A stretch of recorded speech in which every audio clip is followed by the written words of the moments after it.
The top stories tonight in Y News. The World Health Organization expects 10 million COVID-19 cases within next week.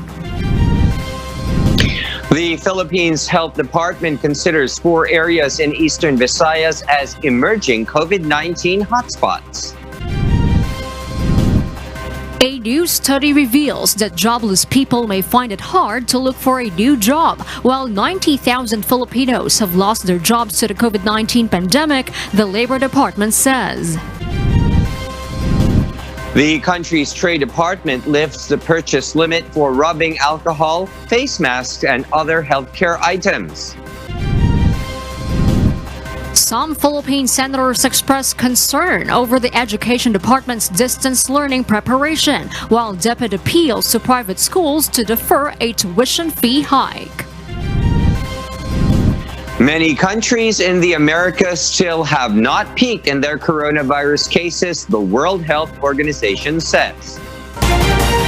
Good evening, Philippines and the world. Today is Thursday, June 25, 2020. Join us in the next 45 minutes as we deliver today's top stories around the globe. I am Herlene Delgado. We are also seen in 1,935 satellite monitoring centers nationwide and via live streaming worldwide through the UNTV News and Rescue social media accounts and our website, untvweb.com. I am William Theo.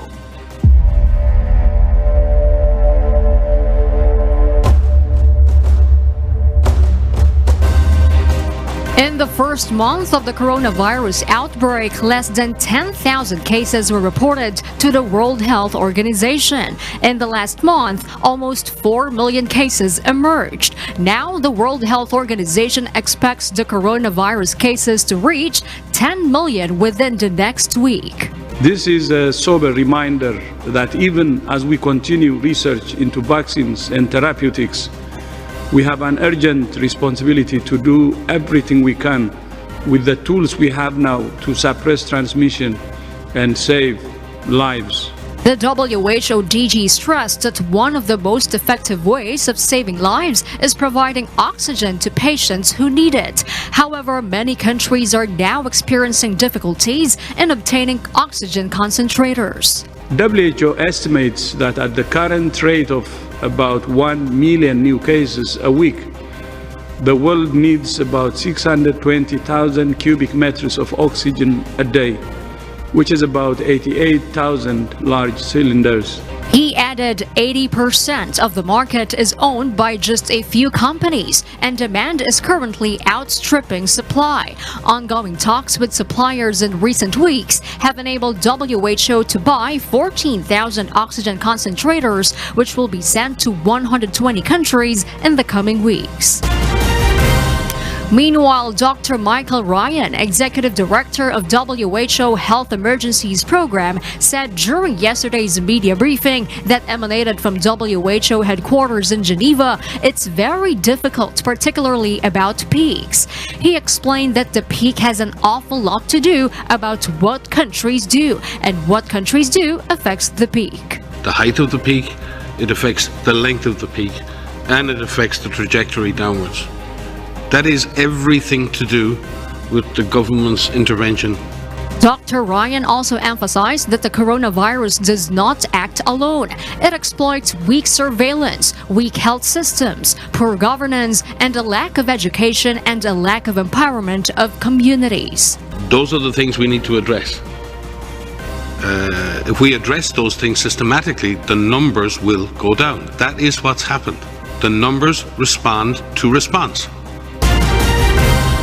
Meanwhile, aside from Cebu City, the Department of Health, or DOH, has identified 4 other parts of eastern Visayas which are considered as emerging COVID-19 hotspots. Our health correspondent, Aiko Miguel, will detail why. The country's health department is monitoring Ormoc City, which now has 38 COVID-19 cases, Southern Leyte with 33, Leyte with 133, and Samar, which has so far recorded 61 cases of coronavirus infection. Based on the DOH data drop, the spike in cases have been noticeable in said area since early June. Hindi pa po ganun karami ang mga kaso sa mga nasabing lugar. Ngunit nakikita na po natin na mas mabilis nang tumataas kumpara po sa ibang mga lugar. Last week, Ormoc City Mayor Richard Gomez pointed out there should be proper coordination between the national government and the local government to ascertain that Filipinos going home to their provinces from Metro Manila are not carriers of SARS-CoV-2. The DOH advises authorities to have thorough monitoring of areas with increasing number of COVID-19 cases like in Central Visayas. Tayo'y nagpadala ng mga kagamitan to ramp up the testing capacity of Cebu Province and required the strict implementation of our public health standards with the help of the local governments and the National Task Force in these emerging hotspots. According to Undersecretary Vergere, there are factors why cases still rise in the country. Atin pong ine-expect na tataas pa rin ang kaso habang unti-unti po nating binubuksan ang ating ekonomiya. Bahagyang niluluwagan ang community restrictions at patuloy na tumataas ang ating testing capacity. Nonetheless, the DOH says that the case trend in the NCR and neighboring areas have stabilized. Aiko Miguel, UNTV News and Rescue. We serve the people. We give glory to God. Sent by President Rodrigo Duterte himself to better respond to the COVID-19 crisis in Cebu City, Environment Secretary Roy C. Matu has determined the city needs more security forces. One of our senior correspondents, Ray Pelayo, tells us why. Kasi ito na-observe ko, kukunti lang yung mga PNP dito, yung mga local PNP lang kasi ang available. That's why we decided to ask for some reinforcement to implement. 160 PNP Special Action Force troopers and 200 other PNP personnel will be deployed in Cebu City for the implementation of Enhanced Community Quarantine or ECQ. The Queen City of the South has a population of about 1.8 million in its 80 barangays. To add to that are more than 12,000 locally stranded individuals. Secretary Simato will also ask the leaders of 11 barangays in the city to explain why they have the highest COVID-19 cases. All of the barangays of Cebu City, it's a total lockdown, total ECQ. Okay. Yung mga 11 na lang nito na hotspot talaga. Kung meron pang category na mas malakas pa sa lockdown yun ang ipa-implement para mahito na natin ito. One quarantine pass will be given to every household to be used in buying their needs during the given schedule. Secretary Simato also wants consolidated figures of COVID-19 cases in the city because the numbers coming from the regional health office and from the barangays do not tally. Other measures will be based on the real number of COVID-19 cases. The city government has allotted 500 million pesos to provide assistance to residents in lockdown barangays. The national government is also assessing if there's a need for a separate social amelioration program for Cebu City. Ray Pelayo, UNTV News and Rescue. We serve the people, we give glory to God. Elsewhere in Batangas, confirming new coronavirus infections in the province is expected to become faster. That's with the launching of a testing laboratory in the Batangas Medical Center. The testing lab uses a cartridge-based technology. According to Batangas City Health Officer Dr. Rosalinda Ozaeta, they have also added an isolation room to augment to the lack of COVID-19 facilities. Private hospitals po, di ba, papansin niyo mga private, parang tumatanggi na rin po sila sa mga pasyente. Marami kami experience na ganyan Ilang pasyente na yung tinanggihan ng private hospital, nagpalipat-lipat, ang last option nila is yung government hospital. Well, another good news is that the newly opened test lab can examine about 30 specimens a day. The Department of Health warns the public of the harmful effects of a steam inhalation claimed to kill SARS-CoV-2, the virus that causes COVID-19. The Health Department reiterates that steam inhalation with salt and lemon cannot kill SARS-CoV-2 and could even cause scorch or skin burn. The DOH says even the U.S. Centers for Disease and Control and Prevention and the World Health Organization disclosed that steam inhalation cannot cure COVID-19. The DOH further explains there is no scientific evidence that steam inhalation is effective in curing COVID-19 patients. Alinsunod din po ito sa joint statement ng ating mga local medical societies na hindi po ito inirerekomenda bilang preventive or curative measure. May posibilidad pa na mapasama ang virus sa singaw na maaring pagmulan ng lalong pagkalat ng sakit.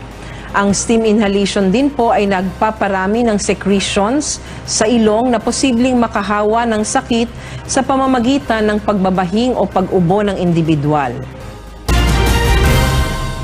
The Bayanihan to Heal as One law expires today. It is the law that gave special authority to President Rodrigo Duterte to combat COVID-19 in the country.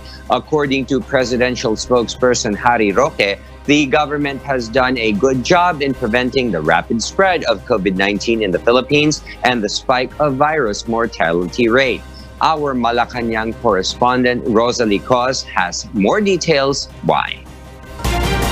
For Malacanang, the Philippine government has been able to accomplish several things within the period of effectivity of the Bayanihan to Heal as One law. Among those are the procurement of necessary medical supplies like COVID-19 test kits, personal protective equipment, ventilators, and other supplies, as well as providing assistance to the sectors worst hit by the pandemic.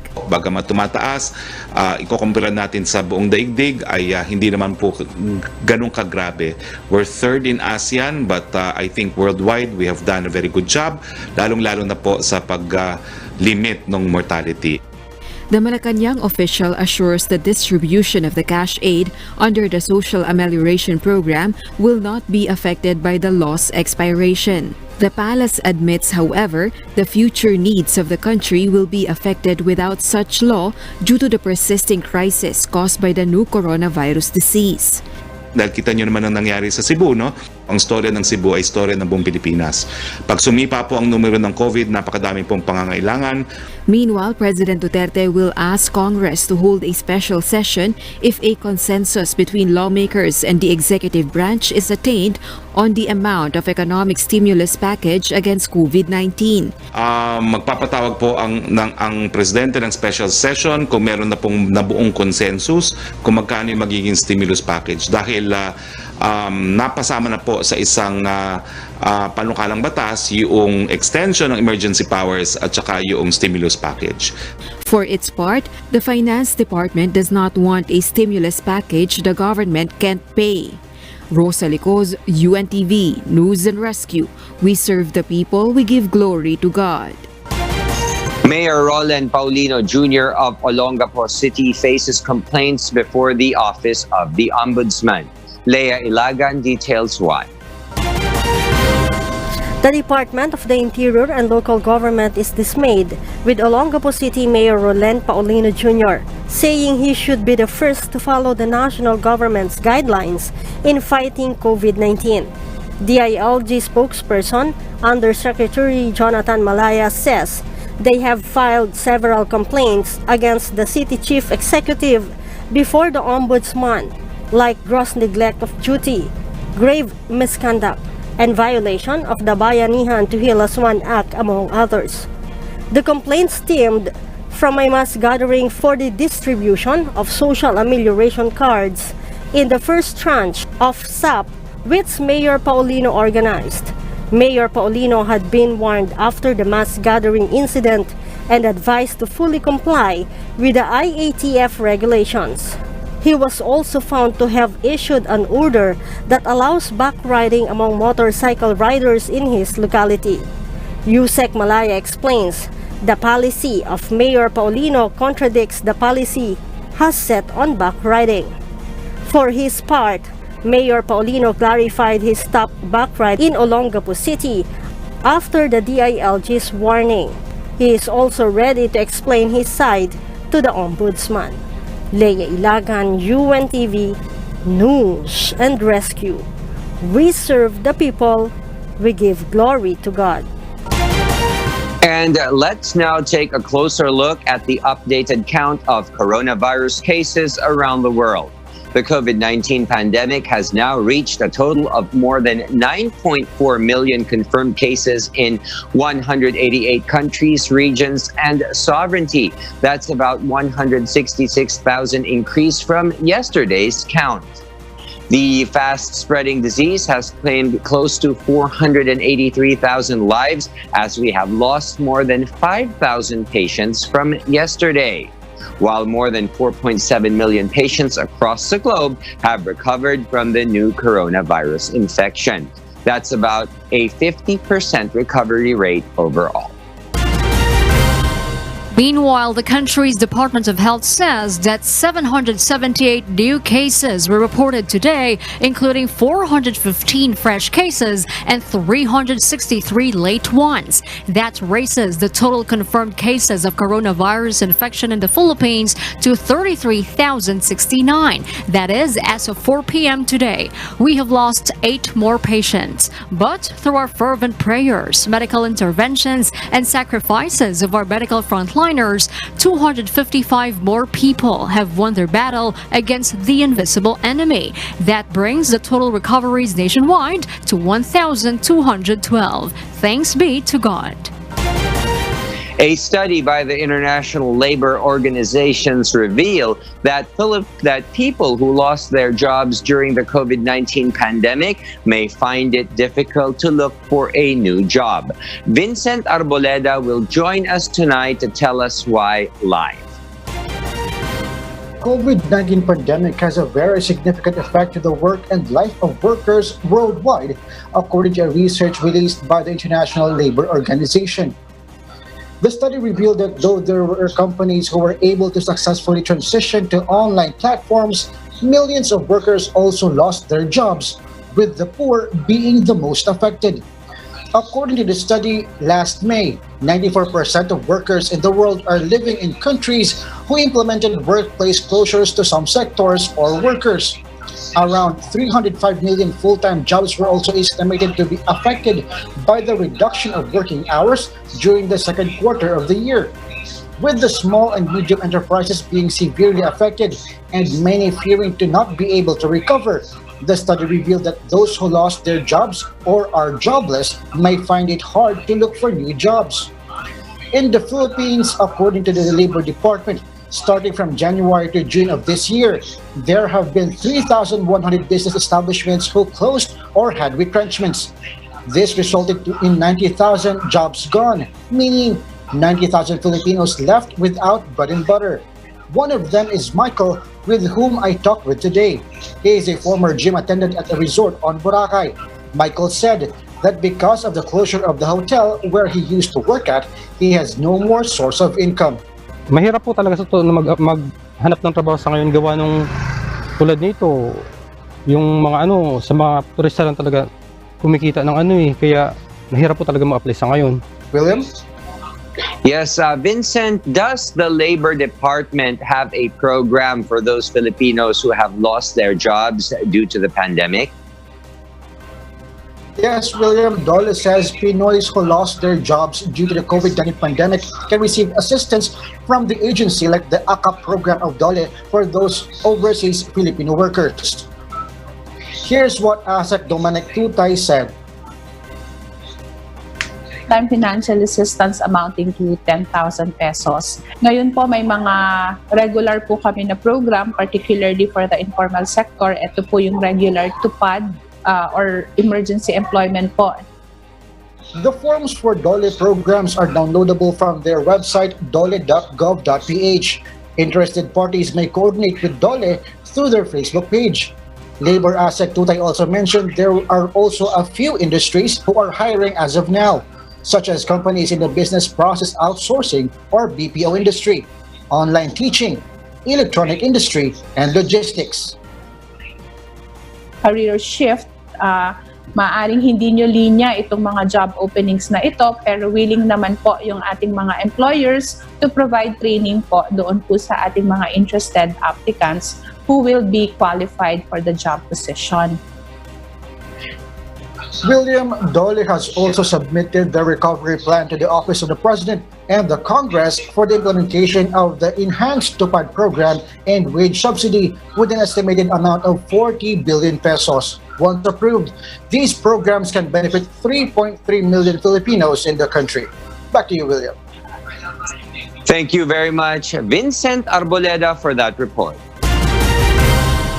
Qantas Airways Limited said today it is cutting at least 20% of its workforce. That's at least 6,000 positions among its 29,000 employees. While another 15,000 staff would remain stood down temporarily, particularly those associated with international operations, until more flying returns. It also plans to raise up to 1.9 billion Australian dollars of equity as part of drastic measures in response to the coronavirus crisis. The Australian airline also said it will ground 100 aircraft for up to 12 months and some for longer. It will also retire its 6-strong remaining Boeing CEO 747 fleet immediately, 6 months ahead of schedule. We have to position ourselves for several years where revenue will be much lower, and that means becoming a smaller airline in the short term.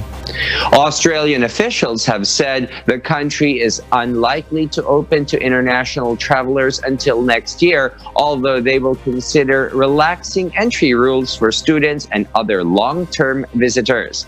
Alan Joyce has agreed to stay on as chief executive until at least June 2023 as part of the plan. Walt Disney Company's reopening of theme parks and resort hotels in the state of California, USA will be delayed, the company said Wednesday. That's until Disneyland receives approval from the state government. The reopening was originally planned on July 17 for the Disneyland Park and Disney California Adventure Park.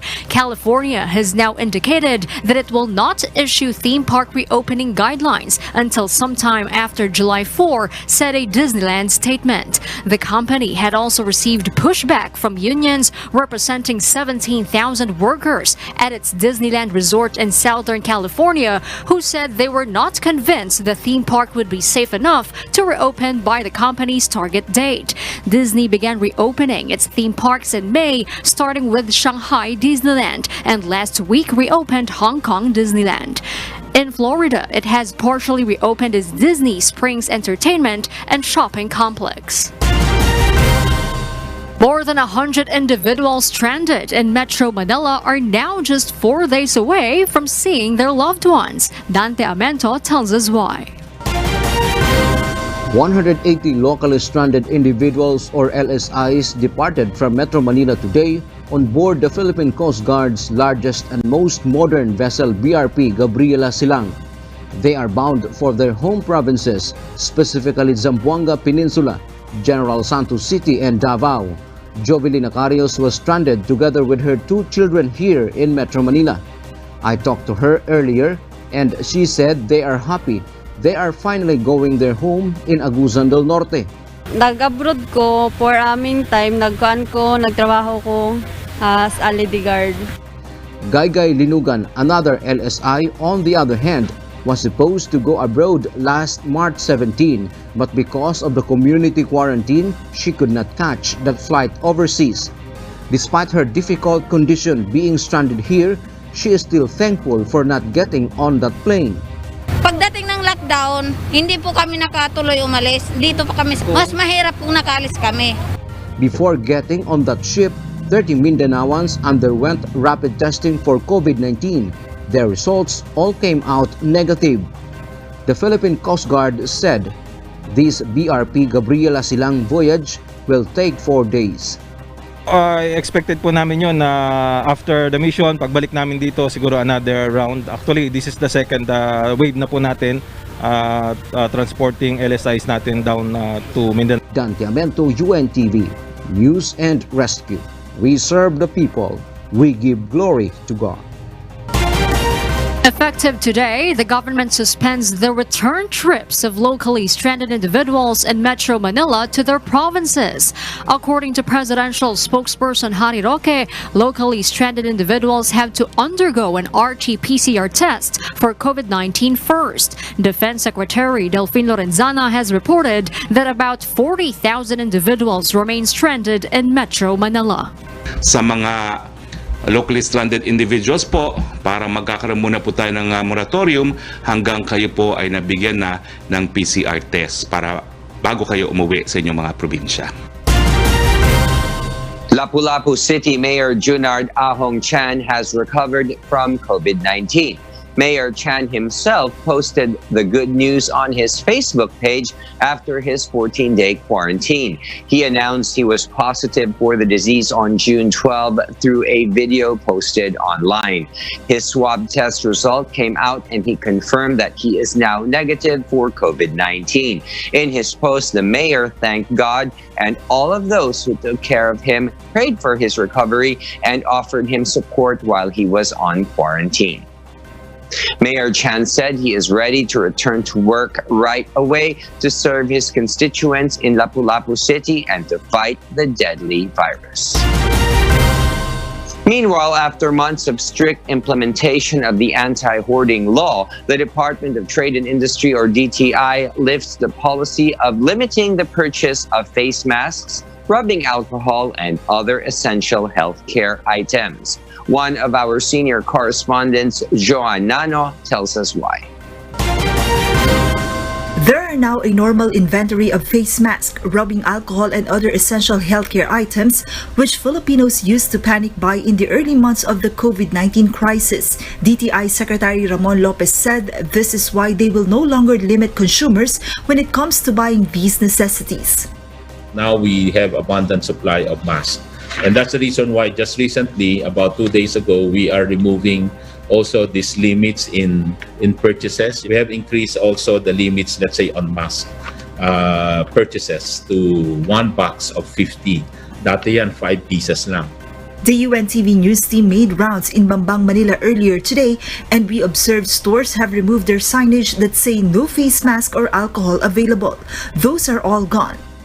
Sa ngayon po ang mask, hindi naman na po nililimit kasi marami na pong dumadating. Although bumaba na lahat, bumagsak na ang presyo. Kaya ang pagbili ng mask, hindi na katulad dati na pa isa-isa, limit, wala na po kasi marami na po tayong stock. Okay naman po, meron na po tayong mga stock po. Dati po kasi limited lang po yung dahil masyado pong mataas yung price po. Surgical masks in Bambang now cost 300 to 450 pesos per box, while the price of N95 mask ranges from 400 to 500 pesos per 10 pieces. Meanwhile, alcohol are being sold from 85 to 500 pesos depending on brands and sizes. The DTI has also removed the limitations in buying several canned goods, instant noodles, and other food items. Joan Nano, UNTV News and Rescue. We serve the people, we give glory to God. Vice President Leni Robredo can ask Malacanang directly about the government's response to the coronavirus disease pandemic. For the Vice President, the report on funds spent is incomplete. In particular are the reports and information the Office of the President submits to Congress every Monday. I invite the good Vice President to just ask what she needs to know. We will respond. That's part of my duties as spokesperson. The Land Transportation Franchising and Regulatory Board assures drivers and operators of roadworthy traditional jeepneys and UV Express they may resume their operation beginning next week. Asher Kadapan Jr. will tell us why. The Land Transportation Franchising and Regulatory Board, or LTFRB, gives the green light for the operation of traditional jeepneys and UV Express. They may hit the road once again starting next week. Commuters may hail their UV Express ride from the 29th of June. There's no exact date provided for traditional jeepneys. The timeline on the deployment of modern jeepney would be finished by Friday. So we're looking forward to the UV Express and the traditional jeepney to follow as well. According to Malacanang, only roadworthy jeepneys will be permitted to operate based on the LTFRB's guidelines. Tapatan po, wala pong kasiguruhan.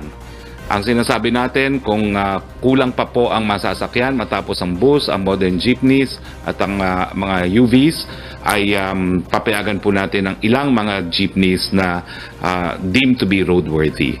Meanwhile, the palace stands firm the national government is not taking advantage of the crisis to promote its PUV modernization program. Ang modernisasyon ay hindi tinaon sa panahon ng pandemya. Wala nga pong nakakita sa kanilang crystal ball na magkakaroon tayo ng ganitong pandemya. No? May 3 taon na po talaga ng pinirmahan ang Omnibus Franchise Guidelines para sa modernization ng mga jeepneys. To help operators in transitioning to modern PUJ, the government increased the subsidy in acquisition of modern jeepney units from 80,000 to 160,000 pesos. PUJ operators clarified they have nothing against the modernization of jeepneys. They only refuse to conform with some parts of the Omnibus Franchising Guidelines. Pare kami, ayusin namin yan, wala problema. Pero yung para pakunin mo kami ng 2.2 something million, hindi namin kaya yon. Kahit tsaka sabihin na ipapasok sa cooperative, ayaw namin nun. Asher Kadapan Jr., UNTV News and Rescue. We serve the people, we give glory to God. William, we are on board the UNTV radio mobile booth and we are here in Quezon Avenue in West Triangle, Quezon City. Let's take a look at the situation on the road. William, so far we have a light to at times moderate traffic here in our area along westbound lane of Quezon Avenue for vehicles coming from EDSA going to España, Manila. And so far we also have a light traffic situation on the other side of the road as well along eastbound lane of Quezon Avenue for motorists coming from Manila and going to EDSA. And for our weather update. The Intertropical Convergence Zone, or ITCZ, is affecting parts of the country. State Weather Bureau Pag-asa says the weather condition will bring cloudy skies with scattered rain showers and thunderstorms over Bicol region, Mimaropa, Visayas, and Mindanao. Possible flash floods or landslides may occur due to moderate to at times heavy rains. Meanwhile, Metro Manila and the rest of the country may experience partly cloudy to cloudy skies with isolated rain showers due to localized thunderstorms. Possible flash floods or landslides may also occur during severe thunderstorms.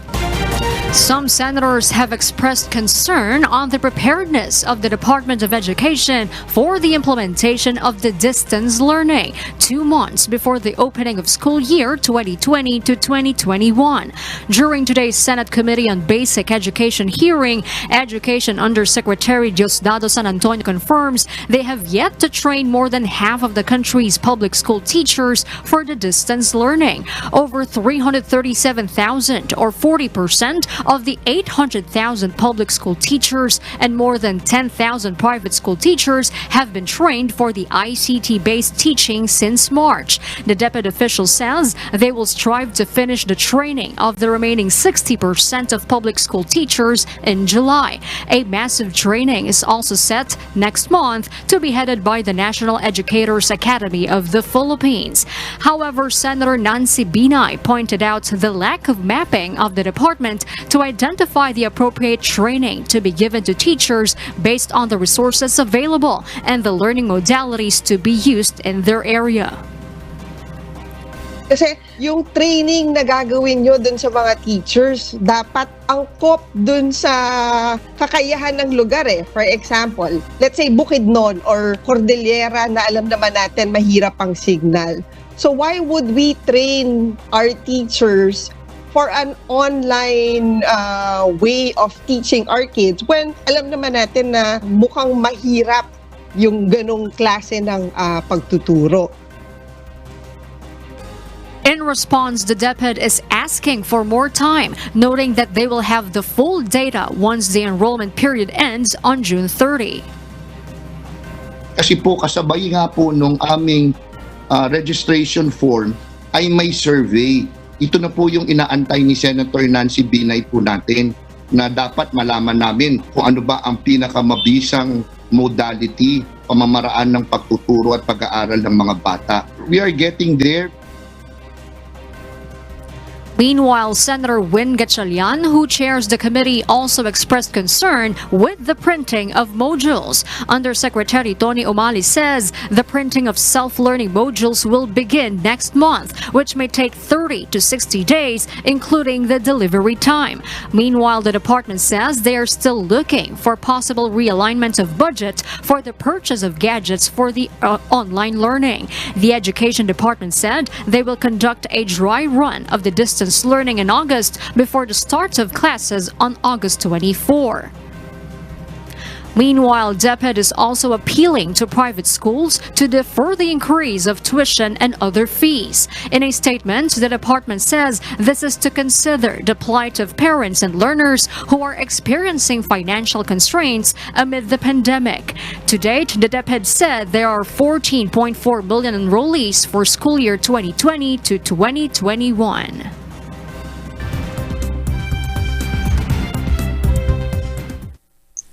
And for the news abroad, here's Jovic Burmas live from London, United Kingdom. Good evening, Jovic. Good evening, William, and to Diego and Harleen. How are you? Yes, I'm fine, Jovic. How are you? I hope you're safe over there. And what have you got for us tonight? William, today let me tell you why UK scientists will begin human trial of a new coronavirus vaccine. In Australia, Victoria records its biggest daily rise in cases in 2 months today, while in Afghanistan, 40,000 laborers have a new job. Go ahead, Jovic. Please tell us why. Here in the UK, a group of scientists and researchers in Imperial College London have begun trialing a new coronavirus vaccine in volunteers. This comes after scientists saw that the new vaccine used in animals was able to trigger an effective immune response and is deemed safe. The unique new approach introduced by the Imperial team is based on synthetic strands of genetic code called RNA, which mimic the virus, unlike many conventional vaccines that are based on a weakened or modified form of the virus. The RNA of the vaccine self-amplifies and replicates once injected into the muscle. The body's own cells will then generate copies of a spike protein that are found at the external part of the virus. This anticipates the immune system to recognize and fight coronavirus without having to develop COVID-19. The trial, led by Professor Robin Shattuck and his colleagues, say 300 people more will have the vaccine in the coming weeks, and another 6,000 people will be vaccinated in October after the initial phase.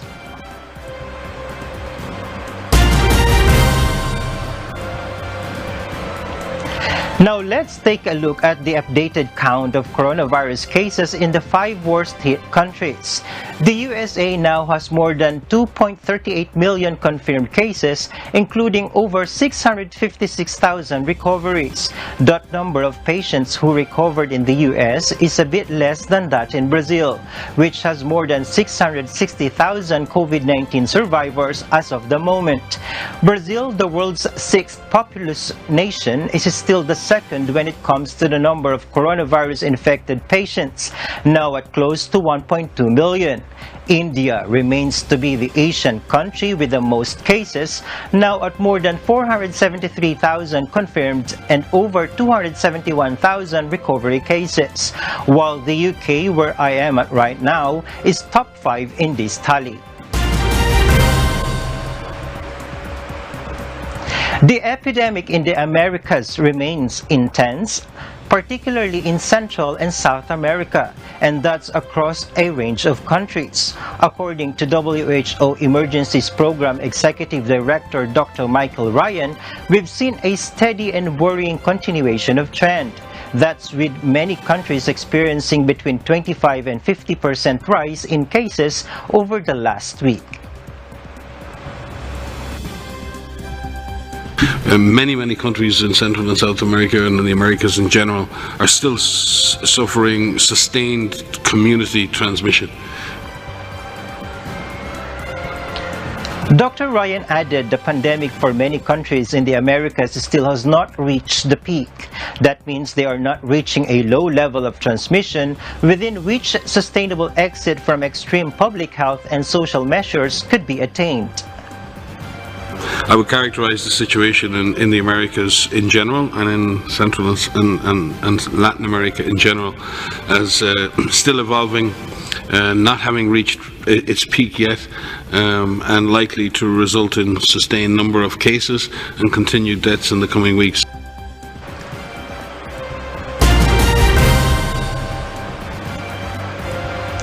Australia's second most populous state deployed ambulances and mobile test centers in a coronavirus testing blitz today, as the country recorded the biggest daily rise in cases in 2 months. Victoria State said 33 people tested positive for coronavirus in the past 24 hours, marking 9 days of double-digit new cases in the state.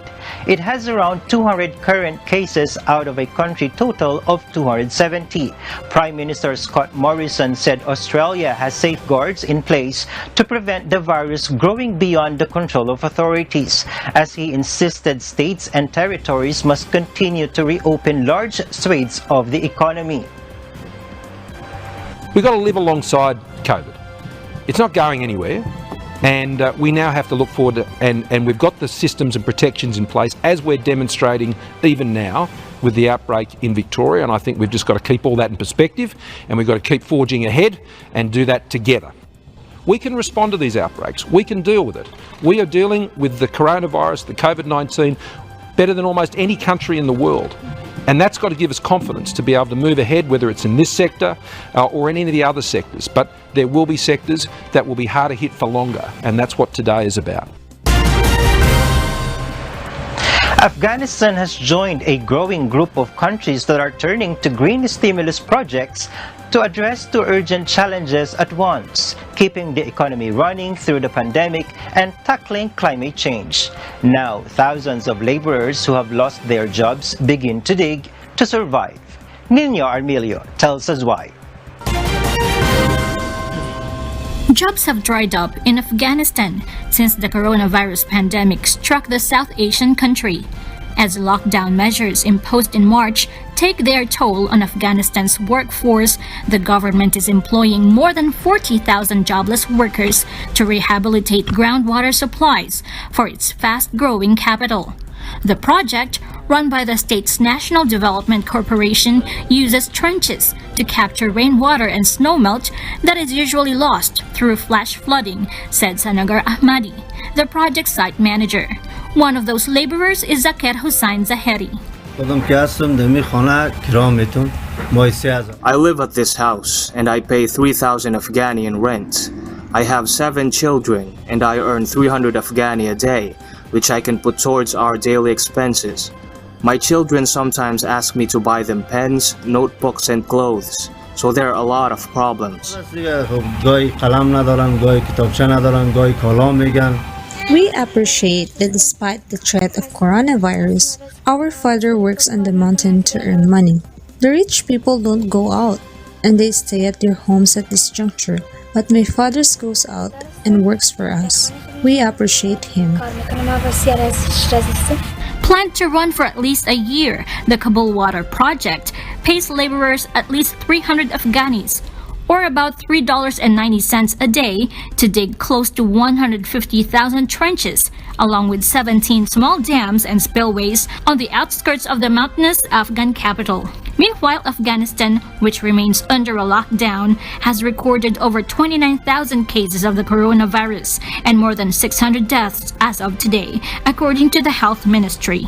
Nino Armilio, UNTV, News and Rescue. We serve the people. We give glory to God. In other news, U.S. President Donald Trump on Wednesday said he will sign an executive order to protect U.S. historical monuments by the end of the week. Political activism against racial injustice has swept the country in recent weeks. Many statues and monuments targeted by crowds pay homage to the rebel Confederacy from the nation's Civil War and are seen as tributes to those who perpetuated slavery. The calls for their removal, along with massive Black Lives Matter protests earlier this month and local governments reforming police forces, were sparked by the May 25 death of George Floyd, a black man killed in police custody. We have the Monuments Act already, which means 10 years in jail. But I think we're going to consolidate various things. We're going to come out with a very strong executive order, and I should have that by the end of the week, which is... And those are the reasons behind the news here in the United Kingdom and in other parts of the globe. Back to you, William. Yes, thank you very much, Jovic Burmas, and you stay safe there in London.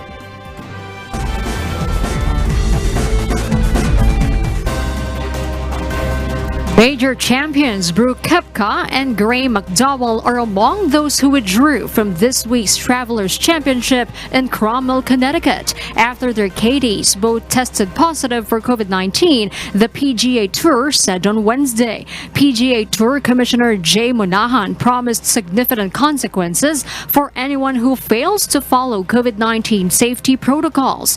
Monahan delivered his remarks a day after a second PGA Tour player in a 5-day span tested positive for COVID-19. In the 3 weeks since the PGA Tour returned from its COVID-19 hiatus, Monahan said there have been 7 positive results from 2,757 total in-market tournament tests across the Bain Circuit and Developmental Corn Ferry Tour. World number 5 Webb Simpson also withdrew after a family member tested positive, while Koepka's younger brother, Chase, decided to sit out because he played a practice round with Brooks and McDowell.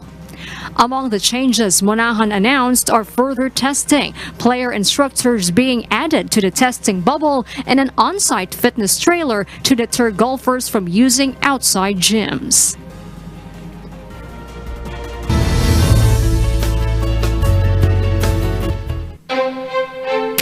A local official in Mercedes Town, Camarines Norte province, is hopeful that ecotourism will bloom in their locality once they clinch the title Best Mangrove Sanctuary in Bicol. Brian Baldaraje, our correspondent in Camarines Norte, has the story why.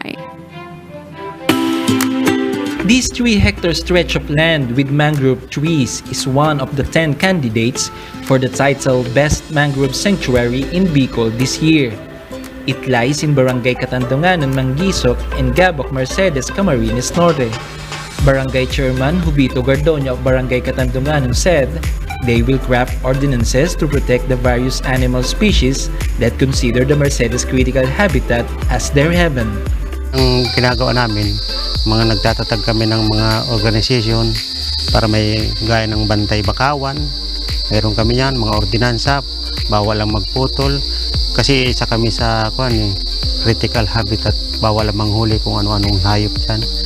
Katandunganon also takes pride of an 85-meter mangrove walk and endangered Philippine ducks that swim in its water every morning.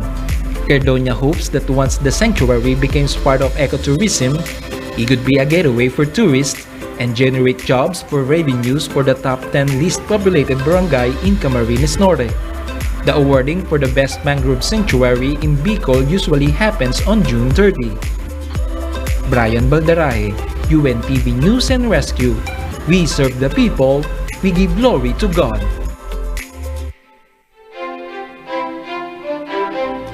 The Eiffel Tower welcomed back visitors today. This comes after the coronavirus outbreak forced the Paris landmark into its longest period out of action since World War II. Strict hygiene and safety measures have been placed for the reopening. Visitors can access the 1,062-foot-high tower only via staircases. Until early July, lifts will stay shut down. In addition, visitors are not allowed to go any higher than the second floor of the tower, and anyone over the age of 11 is required to wear a face covering.